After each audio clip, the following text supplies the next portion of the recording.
सभी साथियों, मैं माफी चाहूंगा कि मैं हिंदी में ही बात रख पाऊंगा क्योंकि मुझे स्थानीय भाषा पर मेरा कोई इतना अभ्यास नहीं है।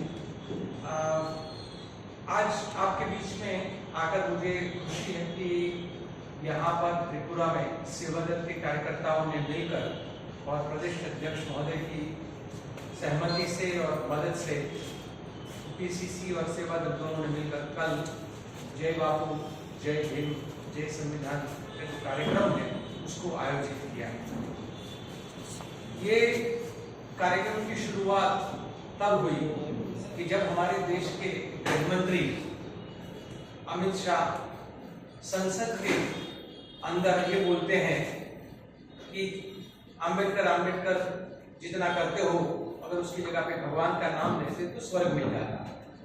तो हमारे संसद में स्वर्ग और नरक की चर्चा और बाबा साहेब आम्बेडकर का अपमान करने का हमारे देश के गृह मंत्री ने जो काम किया उसके खिलाफ कांग्रेस पार्टी ने तय किया कि हम जय बापू जय भीम और जय संविधान के स्लोगन के तहत देश भर में ऐसे कार्यक्रम करेंगे। और देश आज एक अलग प्रकार की दिक्कत में है। जैसे पहले गोरों ने लूटा था, आज देश को चोरों ने लूटना शुरू किया है। हमारे देश के अंदर जो चोरी है उसका अलग अलग प्रकार है। कहीं मणिपुर में हो रही घटना और महीनों और सालों तक प्रधानमंत्री का उसके ऊपर चुप रहना और वहां के चीफ मिनिस्टर को जब लगे कि आप पानी सर के ऊपर है तब उनको रेजिग्नेशन दिलवाना और राष्ट्रपति शासन वहां पर कर देना, पर समस्या का कोई समाधान नहीं निकालना, ये सबसे बड़ा मुद्दा है। और उसी तरीके से जैसे देश के अंदर मैं जब कहा पहले कि पहले गोरों की सरकार और चोरों की सरकार, तो ये चोरों की सरकार हम क्यों कहते हैं? क्योंकि ये आंकड़े छिपाते। और मैं त्रिपुरा में के संदर्भ में आते हुए मैं थोड़ा सा अपना एक रिसर्च कर रहा था, त्रिपुरा का एक पढ़ाई कर रहा था कि त्रिपुरा में हो क्या रहा है। मैंने तो गोपाल का धन्यवाद करूंगा कि उसने गुंडा वाहिनी शब्द जो इस्तेमाल किया, और ये सच में ये यहाँ पर गुंडा वाहिनी भारतीय जनता पार्टी की चल रही है और ये गुंडागर्दी देश भर में चल रही है। ये एट्रोसिटी के अंदर का जो फिगर बता रहे हैं कि एट्रोसिटी डिक्लाइन हो रही है, रियलिटी कुछ और है। त्रिपुरा में एट्रोसिटी बढ़ रही है।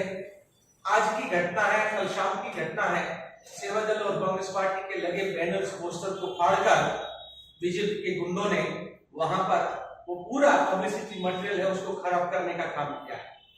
आप विरोधी विचारधारा को खत्म करने का, उस आवाज को दबाने का हमारे कई कार्यकर्ताओं पर पिछले चुनाव में भी और उसके आगे पीछे भी कई हमले हुए।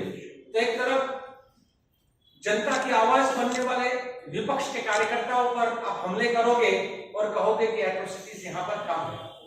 दूसरी तरफ मैं पढ़ रहा था कि भाई लिटरेसी रेट पहले त्रिपुरा में केरला के बिल्कुल बराबर, केरला और त्रिपुरा हमारे देश के लिटरेसी रेट में बहुत आगे।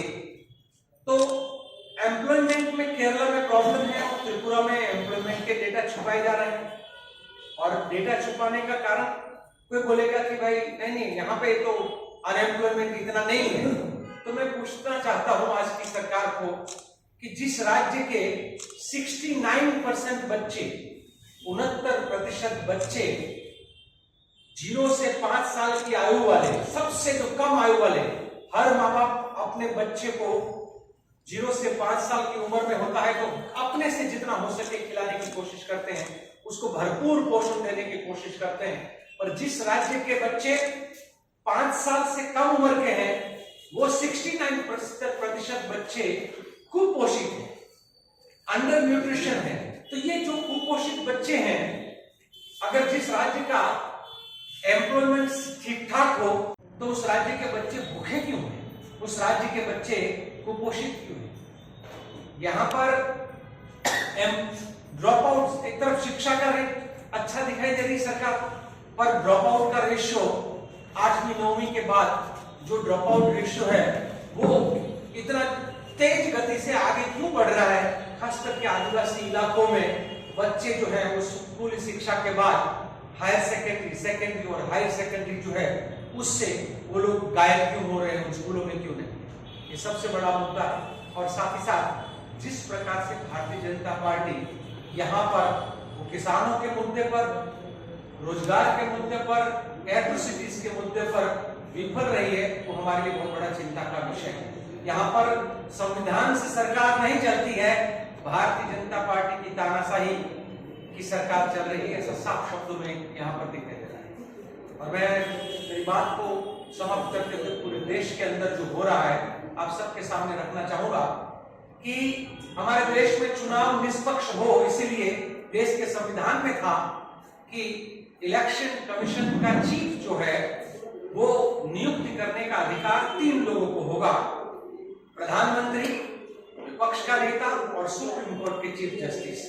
भारतीय जनता पार्टी उसमें क्या काला कारनामा करना चाहती है कि उन्होंने सुप्रीम कोर्ट के चीफ जस्टिस को निकालकर विपक्ष का एक नेता और शासक के 2 नेता, ऐसे करके उन्होंने अपने आप ही इलेक्शन कमीशन की न्यूट्रलिटी को खत्म कर दिया है। वही काम ईडी और सीबीआई में, ईडी और सीबीआई को तो जैसे आज के हमारे शासकों ने पालतू कुत्तों की तरह उनका एक इमेज बना दिया है। ये गलत है। हमारे देश की सीबीआई और ईडी जो है उसका इमेज इतना खराब होना ठीक बात नहीं है। तो हर मोर्चे पर भारतीय जनता पार्टी देश में लोकतंत्र को खत्म करने का, लोकतांत्रिक इंस्टीट्यूशंस को खत्म करने का काम कर रही है और उसी के खिलाफ ये लड़ाई है।